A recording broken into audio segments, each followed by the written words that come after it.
June 19 దేవుని వాక్య ధ్యానం. మీ ప్రేమ నిష్కపటమై ఉండవలెను.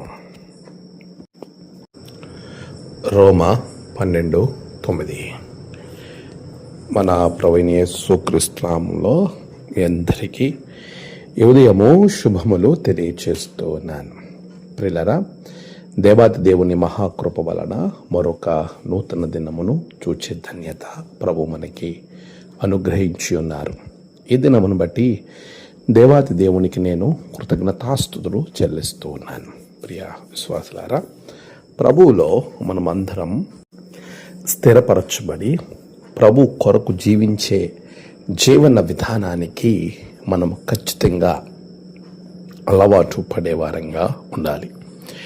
ఈరోజు వాక్యాన్ని ధ్యానం చేస్తూ ఉన్నప్పుడు ప్రేమను గురించి ఇక్కడ మాట్లాడుతూ ఉన్నాడు. మన జీవితంలో ఇతరులను ప్రేమించే విధానం దేవుణ్ణి ప్రేమించే రీతిలో ఉండాలి అని వాక్యము చాలా సందర్భాలలో మనకి జ్ఞాపకం చేస్తూ ఉంటుంది. మిక్కటమైన ప్రేమ కలిగి మనం ఉండాలి.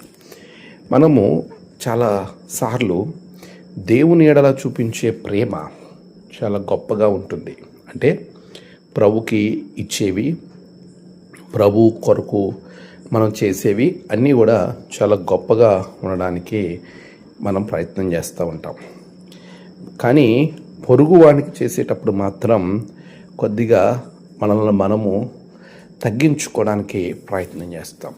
రోమన్ రాసిన పత్రిక 12వ అధ్యాయంలో అంటాడు, మీరు రూపాంతరము చెందాలి. ఆ రూపాంతర అనుభవమును గురించి మాట్లాడుతూ దానిలో కొన్ని లక్షణాలు, ప్రాముఖ్యంగా ప్రేమ అనేది నిష్కపటంగా ఉండాలి అని చెప్తున్నాడు.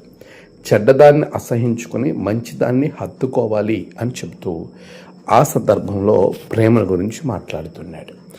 దేవుని ఎడల ప్రేమ చూపించే నీవు నీ పొరుగువాని ఎడల వారి కష్టంలో, వారి ఇబ్బందులలో, వారికి అవసరతలలో మరి నీవు అలాంటి ప్రేమను కనబరుస్తున్నావా?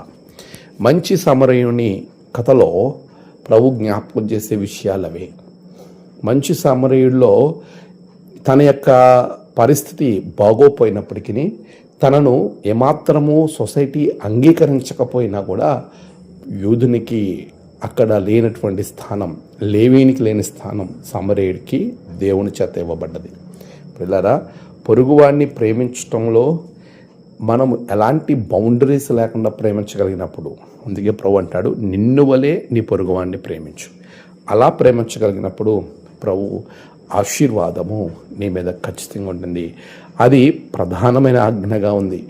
దేవుణ్ణి ప్రేమించటము, అదే రీతిగా పొరుగువాడిని ప్రేమించటం ప్రభు ఇచ్చిన ప్రధానమైన ఆజ్ఞ. ఈ ఆజ్ఞను పాటిస్తూ నువ్వు ముందుకు వెళితే ధర్మశాస్త్రాన్ని నెరవేర్చిన వాడిగా ఉంటావు. తద్వారా నీవు దీవించబడతావు. అట్టి దీవెన, ఆశీర్వాదం ప్రభు నీకు అనుగ్రహించునుగాక. ఆమేన్. ప్రార్థన. సర్వోన్నతుడా, గొప్ప దేవ, ఆశ్చర్యకరుడానికి వందనాలు. నీ బిడలు ప్రభా మిక్కటమైన ప్రేమ నీ ఎడల, అదే సమయంలో పొరుగువాని ఎడల కలిగి ఉన్నట్టుకు వారిని ఆశీర్వదించండి. నేడు వారి ప్రయాణాలు, పనులు, తలపెట్టిన కార్యాలలో గొప్ప జయము బిడ్డలకు దయచేయండి. నేడు జన్మదినము, వివాహదినము, ఆయా విశేష దినములు జరుపుకుంటున్న బిడ్డలను బహుగా దీవించండి. తమ ప్రియులను కోల్పోయి ఆదరణ కొరకు ఎదురు చూస్తున్న వారికి నెమ్మదిని అనుగ్రహించండి. ఈ దినమంతా నీ రక్షణలో నింపమని ప్రార్థిస్తున్నాను. కీడు నుండి తప్పించండి. మంచి ఆరోగ్యముతో బిడ్డలను నింపండి. యేసు నామమున ప్రార్థించి వేడుకొంచున్నాం తండ్రి. ఆమేన్. తండ్రి, కుమార, పరిశుద్ధాత్మ త్రియేక దేవుని ఆశీర్వాదం మీకు తోడుగా ఉండి నడిపించునుగాక. ఆమేన్.